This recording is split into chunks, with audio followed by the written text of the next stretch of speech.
అందులో చూసిన ఏ గట్టులో చూసిన ఏ కొమ్మలు చూసిన వెండి కొమ్మలు ఉంటాయి, కానీ ఇవి కూడా అంతరించిపోయాయి. ఇవి చాలా అరుదుగా ఇప్పుడు దొరికింది. ఇప్పుడు మేము అదృష్టవంతులమండి. ఇలాగా ఇక్కడ కట్టెలు కొట్టడానికి అనేసి వచ్చాము మేము ముగ్గురము. ఆ కట్టెలు కొట్టడానికి వస్తే నేను ఇలా చూసేటప్పటికి ఉంది వెంటనే చిన్న ఎక్స్పర్ట్ ఇప్పుడు మన వీడియో మ్యాను అతను చక్కగా తీయడము నేను తీయడము అలా పడ్డది. అయితే మా మొయిల్ మేస్టర్ ఎదుగు చూడొచ్చు మనము, ఆయన ఇప్పుడు ఈ ఆయిల్ అనేది పట్టడం అనేది జరిగింది. చెట్టు మీద అది కూడా ఉంటుంది. మీరు ఎప్పుడైనా నా సందేహాన్ని మీరు అంగీకరించినట్టయితే ఖచ్చితంగా ఎక్కడ దొరికినా ఇవి ఖచ్చితంగా తీయండి. చిన్న గుడ్లు ఉంటాయి, లార్వాల జొన్న గింజ, తెల్ల జొన్న గింజలు అంటూ ఉంటాయి. తర్వాత పిండి పదార్థమైన ఉంటుంది ఇవి, కానీ చాలా వింతండి ఇవి. చూడండి ఎంత పెద్ద పిండి పదార్థం అంటే, చూసారా తీస్తున్నాడు మేషర్ పిండి పదార్థం.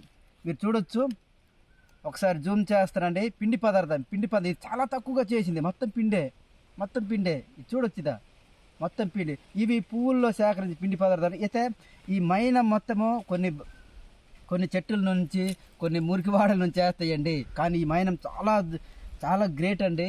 ఎక్కడైనా పగుళ్ళలోనే కానీ వేసినట్టయితే ఈ మైనం ఎటువంటి పరిస్థితుల్లోనే కుల్లదు, పింపురు పట్టదు, అలాగ తరతరాలు ఉండిపోద్ది. చూడొచ్చు, ఇది పిండి పదార్థం అండి. మీరు చూస్తున్నది మొత్తం పిండే.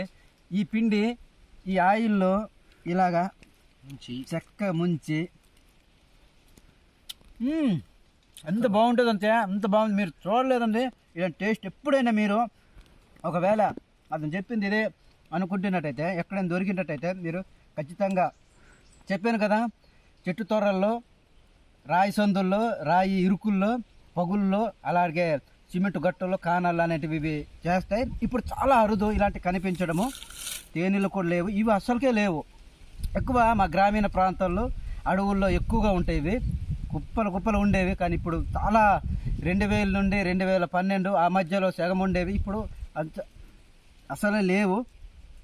మీరు ఎప్పుడైనా మర్చిపోవద్దు ఇలాంటిది. ఎప్పుడైనా ఒకసారి టేస్ట్ చూడండి. తేనెలు తినొచ్చు మీరు. ఇప్పుడు మా మేసరు కూడా తింటున్నారు చూడండి. మొత్తం పిండి, ఒక పువ్వులతో సేకరించిన పిండి అండి. ఇది చాలా తక్కువగా చేయడము, కానీ ఇవి కూడా అంతే ఇంత బాగా తయారు చేస్తాయి. ఏంటంటే వీటి యొక్క ఉద్దేశము, ఈ పిండి ఈ ఆయిల్లో కలిపేసి తినడమే. చక్కగా ఉంటుంది, చాలా చక్కగా ఉంటుంది. ఎప్పుడైనా ఆరగించండి. Super sir. మీరు ఎప్పుడైనా నేను చెప్పింది వినండి, చాలా బాగుంటుంది. Thank you. ఓకే.